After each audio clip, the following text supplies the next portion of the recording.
Une fois n'est pas coutume, je vais vous parler de l'actualité et si vous regardez cette vidéo, c'est que vous êtes directement impacté. Premièrement, toutes les activités, tous les établissements, tous les équipements qui sont aujourd'hui fermés le resteront encore jusqu'à la fin de ce mois. Les musées, les cinémas, les théâtres, les salles de spectacle, les équipements sportifs ou de loisirs ne connaîtront dans les semaines qui viennent aucun assouplissement. En effet, Jean Castex, dans son allocution du 7 janvier, nous a annoncé que les salles de sport n'allaient pas rouvrir le 20 janvier. Bon, en même temps, on s'en doutait. Aujourd'hui, j'ai pas envie de lancer la polémique, j'ai juste envie de vous expliquer en tant que coach sportif et responsable d'une structure sportive, l'impact que cela va avoir sur notre économie dans le sport en général, mais aussi sur votre santé mentale si vous ne continuez pas à vous entraîner régulièrement. Vous le savez, l'État a mis en place une aide de 10 000 € pour les associations, les entreprises qui en ont besoin. Avec ça, le chômage partiel est accordé à tous les employés, ce qui fait que pour une structure moyenne ou petite, ça passe. Pour les grosses structures qui ont des gros loyers, engager des investissements, ça peut devenir bien plus compliqué. Mais on va dire que pour 80% des structures sportives, ça peut passer. Le problème étant la réouverture, parce qu'à la réouverture, on s'en doute bien, l'État va nous mettre des normes sanitaires avec un nombre de mètres carrés par pratiquant et c'est là que se pose le principal problème. Car si habituellement dans un gymnase vous rentriez par exemple à 30 personnes et que là avec les nouvelles normes de 4 à 8 mètres carrés vous pouvez rentrer que 15, 20 personnes voire 10 personnes, tout dépendra de la configuration de votre salle, qu'est-ce qu'on fait des personnes qui restent sur le carreau? Le problème financier va arriver ici. Alors si vous avez des idées, n'hésitez pas à me les mettre dans les commentaires, mais c'est vrai que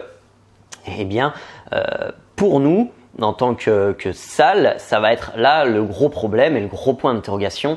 Il se situe surtout ici dans un premier temps. Le deuxième problème va vous concerner personnellement parce qu'il s'agit de votre santé mentale. En effet, de nombreuses études ont été menées par des chercheurs sur l'impact d'une activité sportive sur le bien-être mental. Et qu'est-ce qu'il en ressort? Il en ressort que la pratique d'une activité physique combinée à une alimentation saine, une consommation d'alcool modérée, quelqu'un qui ne fume pas, a un réel impact sur la diminution du stress, cela réduit les symptômes d'angoisse, ça améliore la qualité de votre sommeil et ça diminue votre stress de manière générale. C'est avéré, c'est scientifique. Et le fait que toutes ces salles de sport, tous les lieux où vous vous réunissiez avec vos collègues d'entraînement, vos amis puissent être fermés pendant une longue durée va directement impacter votre bien-être mental. Alors pour ça, continuez à pratiquer du sport, même si c'est simplement aller marcher une demi-heure tous les jours ou en tout cas un jour sur deux, ne fera qu'amortir l'impact de cette fermeture sur votre bien-être mental. Et bien sûr, ces bénéfices sont mesurés et ont été mesurés si vous êtes un homme ou une femme.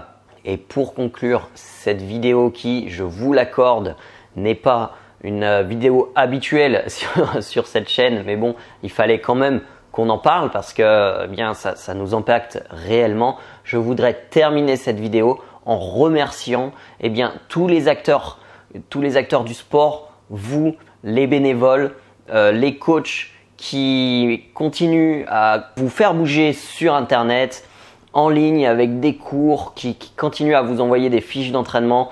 Bref, je voudrais tous vous remercier et particulièrement toutes les personnes qui continuent à payer leur adhésion, qui continuent à essayer de faire vivre le sport parce que c'est que comme ça qu'on arrivera à sortir la tête de l'eau et à aller de l'avant. Moi, je vous dis à la semaine prochaine dans une nouvelle vidéo et en attendant, pour continuer à rester entraîné, je vous conseille de regarder par là.